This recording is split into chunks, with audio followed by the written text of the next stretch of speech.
जी की कृपा और गुरुदेव महाराज जी आपके अमृतमय वचनों के सहारे पिछले 1.5 वर्ष से मेरे जीवन संभल पाया है। महाराज जी, एक प्रश्न है कि यदि किसी व्यक्ति के प्रति मन में गहरी आसक्ति हो और उससे जुड़े वचन मन में की गहराइयों में बस गए हों, पर वो संबंध समाप्त हो जाए, तो ऐसी स्थिति में साधक का क्या धर्म है कि वो फिर से इस मार्ग में आगे नहीं, ये देखना चाहिए कि वो व्यक्ति क्या है। वो सांसारिक पुरुष है या भागवतिक पुरुष है, क्या है वो? महाराज जी, संसारिक रिश्ता कोई, देखो, हम प्रार्थना करते हैं, मित्रता करना पाप नहीं है, लेकिन मित्रता वही जो कुपंथ निवार सुपंथ चलावा, जो गंदी बातों से हटाकर अच्छे मार्ग में चलाए, उसे मित्र कहते हैं। आज गर्लफ्रेंड बॉयफ्रेंड बनाया जाता है वासनाओं का शोषण करने के लिए, अपनी वासनाएं शोषण करने के लिए, ना कि उसके धर्म का पोषण करने के लिए। धर्म का पोषण करने के लिए थोड़ी बनाया जाता है। मन की मलिनता, ये live in relation, girlfriend boyfriend हमारे सनातन धर्म में, हमारे भारत के धर्म में कभी नहीं रहा। पीछे आप उठा करके ग्रंथ देख लीजिए या बुजुर्गों से पूछ लीजिए। ये मोबाइल और गर्लफ्रेंड बॉयफ्रेंड और लिव इन रिलेशन, ये सब कलयुग भगवान की नई नई चालें हैं, जिससे हम लोग अपने मार्ग से भ्रष्ट होते चले जा रहे हैं। चाल में फंस गए थे तो अभी बाहर कैसे निकले? अगर किसी को हमने प्यार किया, करो, लेकिन प्यार करो। प्यार करने का मतलब होता है तन मन प्राण सब कुछ आपको दे दिया, आजीवन आपका निर्वाह करेंगे। ये क्या बॉयफ्रेंड 10 दिन, ये फिर ब्रेकअप, फिर नवी ये क्या है यार?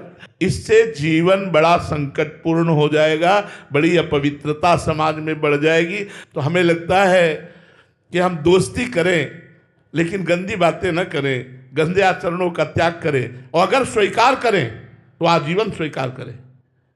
हाथ मिलाया तो आजीवन के लिए हाथ मिलाओ, सोच समझ के हाथ मिलाओ, आजीवन निर्वाह करो। यहाँ तो सुनने को मिलता है कि प्रेम विवाह हुआ, लव मैरिज, और फिर डिवोर्स हो गया। डिवोर्स क्या? प्यार? प्यार कहाँ हो रहा है? इसलिए मुझे लगता है थोड़ा सोच समझ के कदम बढ़ाना चाहिए। डॉक्टर ऋत्वी दवे जी, राजकोट से। राधे राधे महाराज जी। महाराज जी, यदि प्रभु किसी मनुष्य को निमित्त बनाकर शरणागत साधक की सहायता करें, तो साधक ये विवेक कैसे धारण करे कि आया हुआ सहायक वास्तव में प्रभु के द्वारा भेजा है, ना कि माया के द्वारा? हाँ, मेरा परिचय नहीं होना चाहिए, मेरी चाह नहीं होना चाहिए, मेरा संकल्प नहीं बनना चाहिए। 3 बातें होनी चाहिए। प्रभु के द्वारा भेजे हुए पुरुष से हमारा पर्सनल परिचय नहीं होना चाहिए, हमारे अंदर संकल्प नहीं बनना चाहिए कि ये व्यक्ति हमारा सहयोग कर दे। अव्यक्त रूप से आया, हम जानते भी नहीं हैं, और हमारा सहयोग कर गया, ये भगवान का भेजा हुआ पुरुष है। जैसे हमने एक बार क्या कर सैकड़ों बार अनुभव किया। एक बार बता रहे हैं, जब हम भ्रमण करते थे तो महोबा से हमें वाराणसी जाना था, तो एक भक्त ने टिकट कटवा दी ट्रेन की। अब हमें ज़्यादा संसारिकता का ज्ञान तो है नहीं, तो जनरल की टिकट थी, और उन्होंने 3 स्टेशन की टिकट कटवाई, और महोबा से हमें वाराणसी जाना था, और बैठाल दिया हमको अच्छे वाले उसमें। अब इसके बाद जब गाड़ी चली तो पूरा फोर्स आ गया, और सबसे टिकट मांग रहा था। तो हमारे पास भी टिकट थी, हमने टिकट दिखाई, बोले जनरल की टिकट है, आप बैठे कहाँ हो? हम कहा हमको इसका ज्ञान नहीं, हमको बैठाल दिया उन्होंने, और बोले 3 स्टेशन की टिकट है, आप कितने स्टेशन पार कर गए, कहाँ जाना है आपको? हम कहा वाराणसी। तो अब वो तो अधिकारी थे, वो अपनी राब में बात करने, इतने में एक आदमी ऊपर लेटा हुआ था, वो तुरंत उतरा और उनसे अंग्रेजी से बात की, और पैसा दिया, और कागज वाली टिकट हमको दी, और कहा महाराज आप निश्चिंत होकर जाइए, अब आपसे कोई बात नहीं करेगा, और वो लोग चले गए। ये कौन था? ये केवल परमात्मा का भेजा हुआ व्यक्ति था, जिससे हम कोई परिचय नहीं जानते, जिससे हमने कहा नहीं, कोई संकल्प नहीं बना, और वो व्यक्ति हमारा सहयोग करता है, तो हमारे परमात्मा के द्वारा भेजा हुआ है। और जो हमारे परिचय का है, जो हमारा संकल्प लगा, हमारी इच्छा लगी, वो परमात्मा भेजा हुआ नहीं है, वो मेरे परिचय का है। परमात्मा का भेजा हुआ व्यक्ति अपरिचित, संकल्प रहित, इच्छा रहित, तब माना जाएगा। महाराज जी, बहुत सारे ग्रस्त साधक ऐसे हैं जो यहाँ रह रहे हैं बट बड़ी गरीबी से गुजारा कर रहे हैं, तो उनके कोई परिचय का किसी के हृदय में प्रेरणा हुई कि इनको थोड़ा सा घर का किराया या हम कर दें, तो उसमें परिचय तो है बट इसमें वो साधक क्या भावना रखे अंदर? श्री जी ने भेजा है। 3 बातें हैं, मिल जाए तब बात है ना। आप हमारे परिचय के हैं, हमने आपसे संकल्प किया, याचना की, मांगा, इच्छा की, तो आप परिचय के, लेकिन हम चाहते नहीं हैं, हमने आपसे मांगा नहीं, और आप हमारी उस अव्यवस्था को दूर करने के लिए, तो मुझे लगा मेरे भगवान ने आपको प्रेरित किया है, ऐसी भावना कर लेनी चाहिए। ये भगवान के द्वारा ये प्रेरित है। नंदन प्रजापति जी मुंबई से। राधे राधे महाराज जी। गुरुदेव भगवान, जब हम सब भगवान के बच्चे हैं तो फिर भगवान ने काम, क्रोध, मोह, मद, मत्सर इन 5 को क्यों प्राथमिकता दी है कि ये मतलब भगवान प्राथमिकता कहाँ दी? प्राथमिकता तो आपकी दी है। बच्चे तो वो भी है ना, वो बच्चे नहीं है क्या? वो भगवान के बच्चे नहीं है क्या? जब सब भगवान के द्वारा रचा गया है तो काम, क्रोध, लोभ, मोह, मद, मत्सर ये भी भगवान के द्वारा रचा गया है।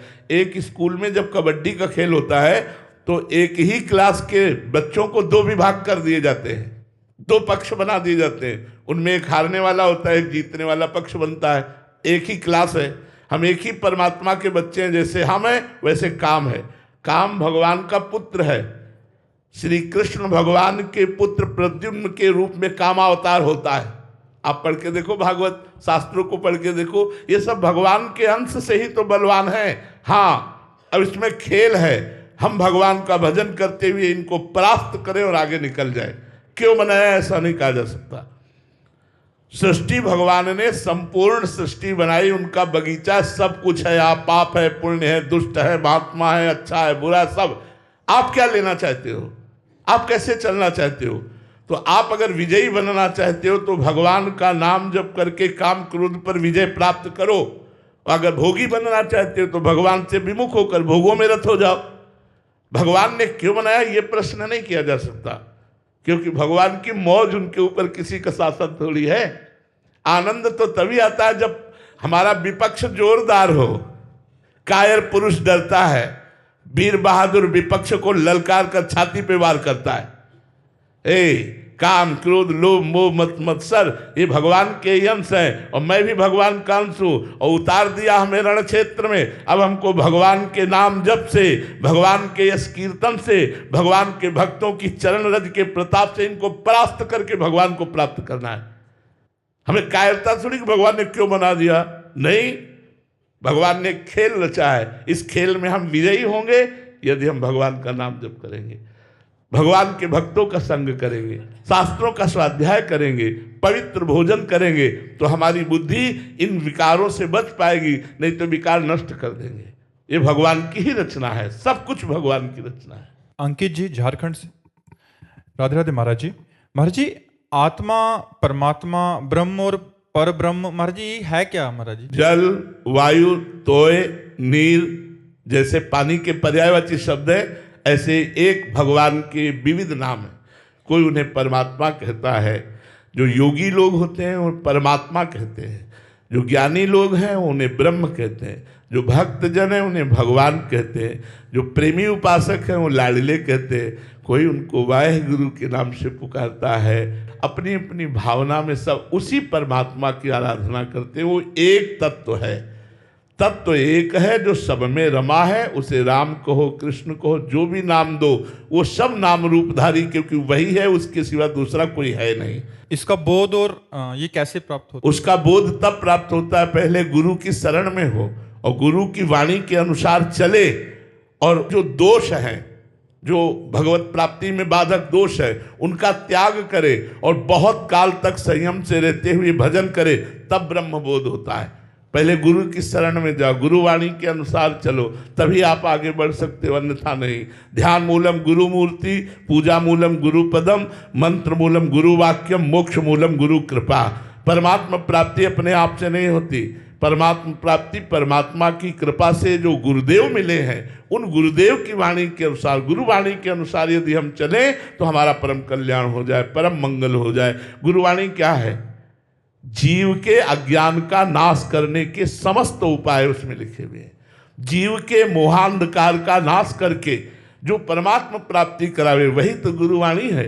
तो हमारे गुरुदेव, उनके वचन, उनका बताया हुआ मार्ग वही हमें ब्रह्मबोध कराएगा। मोक्ष मूलम गुरु कृपा, इसलिए गुरु की आराधना करो। बिना गुरु की आराधना के मोक्ष मार्ग खुलता नहीं है, उसमें अज्ञान का पर्दा बना रहता है। भरत जी गुजरात से। राधे राधे महाराज जी। महाराज जी, भगवत प्राप्ति के लिए क्या नाम स्मरण ही सर्वस्व है? सर्वस्व। अब चिल्ला चिल्ला के कह रहे हैं, अभिमान की बात नहीं कह रहा हूं, बचपन से भगवान के मार्ग में हूं, 13 वर्ष की अवस्था से, और बड़े बड़े सिद्ध महापुरुषों का हमें संग प्राप्त हुआ। गंगा किनारे एक से एक सिद्ध महापुरुषों का, पूज्यपाद उड़िया बाबा जी की अपार कृपा हमारे ऊपर रही है। सिद्ध महापुरुषों के संग से अष्टांग योग का भी कुछ मार्ग चले, सांख्य योग का मार्ग तो चले ही, अब भक्ति योग के मार्ग में जब आए तो प्रेम योग का जब प्रादुर्भाव हुआ तब बात समझ में आई, नाम से बढ़कर के कुछ नहीं है। जिसने अपने जीवन में भगवान के नाम को स्वीकार कर लिया उसका बेड़ा पार हो गया। नानक नाम जहाज है, चढ़े सो उतरे पार। और ये बिना संतों की कृपा के श्रद्धा पुष्ट नहीं होती। अगर संत कृपा करे और नाम में प्रीति हो जाए, हमने 10 गुरुओं की वाणी पढ़ी है, उनके जीवन चरित्रों का अवगाहन किया है। सबकी वाणी में एक ही बात लिखी हुई है, संत संग और नाम जप। कुछ भी कर लो, अगर नाम जप नहीं है तो तुम्हें उस तत्व का अनुभव नहीं हो सकता। कलयुग केवल नाम आधारा, सुमिर सुमिर नर उतरे पारा। कृतयुगे ध्यायते विष्णु त्रेतायाम यजतई मखई, द्वापरे परिचर्यायाम कलौ तद्धर कीर्तनात्। सतयुग में ध्यान के द्वारा भगवान को प्राप्त किया जाता था, त्रेता में यज्ञ के द्वारा भगवान को प्राप्त किया जाता था, द्वापर में भगवान की पूजा के द्वारा, कलयुग में केवल नाम। नाम अगर नाम जप कर रहे हो तो तुम्हारा जीवन धन्य है, नाम जप नहीं करे तो सब पानी फेर देगा। कलयुग इतना बलवान है, तुम्हारे सारे साधन को मिट्टी में मिला देगा। और नाम जप कर रहे हो तो तुम्हारा बेड़ा पक्का पार, इसमें कोई संशय नहीं है। हम अपने अनुभव की बात कह रहा हूं कि सर्वोपरि नाम है। ब्रह्म राम ते नाम बड़, वरदायक वरदान। भगवान से भी बढ़कर भगवान का नाम है। जो भगवान का नाम जप करते हैं उनका निश्चित कल्याण हो जाता है। जो नाम जप नहीं कर रहे हैं उनकी ऊंची स्थिति नहीं हो सकती, आप देख लीजिए।